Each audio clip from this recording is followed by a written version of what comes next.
Let's go to some growing concerns this afternoon about how investments are going to be made under Labor's new multi-billion-dollar Made in Australia plan. Today's announcement that $1 billion will be invested in a US-based quantum computing company has done little to ease concerns. The joint funding from the federal and Queensland governments to build a so-called fault-tolerant, commercially useful quantum computer in Brisbane has raised a lot of questions. Joining me now to discuss this, Shadow Government Services Minister, Paul Fletcher. Paul, thank you for your time. A lot of secrecy around the selection process to get to the point that this $1 billion from taxpayers was awarded to this company today. There doesn't seem to be a hell of a lot of transparency, and this is a lot of money. Good to be with you, Peter, and that's right. This process has been clouded in secrecy.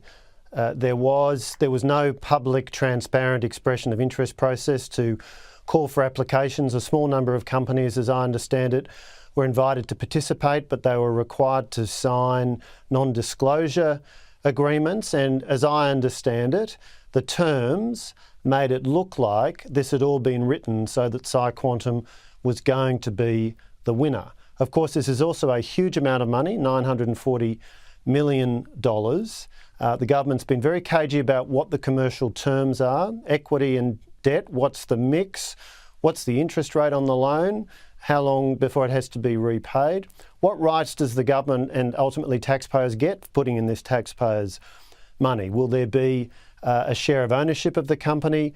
Will there be rights to the intellectual property that's developed? Will there be a share of commercial royalties? None of that has been disclosed, and it's hard to have much confidence that the government, that this Labor government has negotiated in the way that commercial investors would. But I think there's a bigger question. Is it appropriate to risk so much taxpayers' money on a technology that on any view is several years away from being commercialisable? Is it appropriate to risk so much taxpayers' money on one company? I think those are all questions that taxpayers would be asking right now. Yeah, Paul, when I was digging around today, I noticed that PsiQuantum, this is the company, was only registered as a company in Australia about a year ago. And it was only within a week before the National Quantum Strategy from the government was actually even released. Now, I think it's fair that Labor explains why they chose this particular company. As I said, you know, there are other companies here in Australia. One involves a former Australian of the Year, the quantum physicist Michelle Simons. She's got a company based in Sydney, yet we've gone with this offshore mob that's only just been registered in Australia. Yeah, look, let's be clear. Australia is very competitive globally when it comes to quantum computing.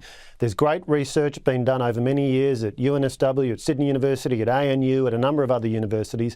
There are several companies that are already involved in commercialising technology with people working here in Australia. So an obvious question is, why has the government chosen to allocate this very large amount of money to a company that's not based in Australia, it's based in the US? Yes, some of its founders are Australian. They've been working overseas for many years. Nothing wrong with that. But when you listen to Minister Husic, he seems to be suggesting that bringing Australians home is one of the justifications for this very large investment. I think there's a real question about the impact this might have on market perceptions of all of those other Australian-based quantum computing companies, because the Australian government is effectively saying, well, we've looked across the board and we've chosen PsiQuantum instead of all of the Australian-based companies. Does that do damage to their capacity to raise money? A number of those companies have raised significant money in the private marketplace, in the commercial marketplace, and are making very solid progress. So I think there is a non-trivial risk that this actually does damage to a number of well-developed, locally based quantum computing companies. What concerns me, Paul, this program, and this was discussed with Ross Greenwood last week, this Made in Australia, Future Australia program, he picked up a Green Illumina company that got a $400 million grant in recent days. He said that prior to receiving that grant, last year the company had only booked $25,000 in revenue. like this one, very new, startup based, again like this, all these non-disclosure agreements, commercial in confidence when you ask questions. Surely taxpayers are owed more transparency here.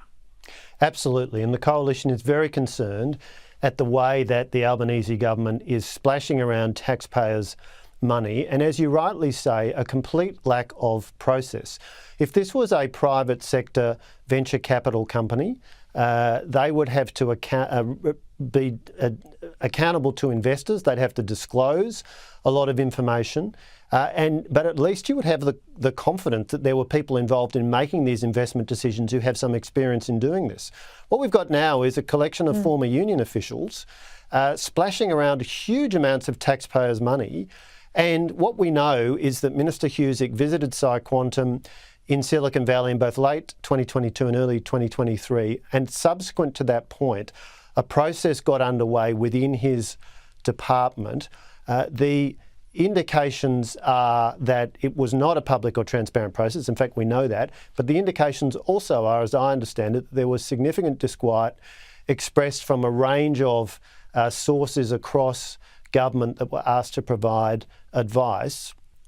And that would be so for a whole host of reasons. A very large amount of money, a bet on one company, a bet on one technology. Look, this is being positioned as a manufacturing program or a manufacturing funding, but what we know on any view is that this technology is early stage. It is several years away from turning into something that is robust, reliable and commercialisable if it ever gets to that point. Again, that is not to question the quality of the quantum research being done by PsiQuantum or indeed by a whole range of great companies located here in Australia. It is to question whether this is a wise and judicious use of taxpayers' money, or whether there's a very real risk that hundreds of millions of dollars of taxpayers' money are going to be squandered. Paul Fletcher, thank you.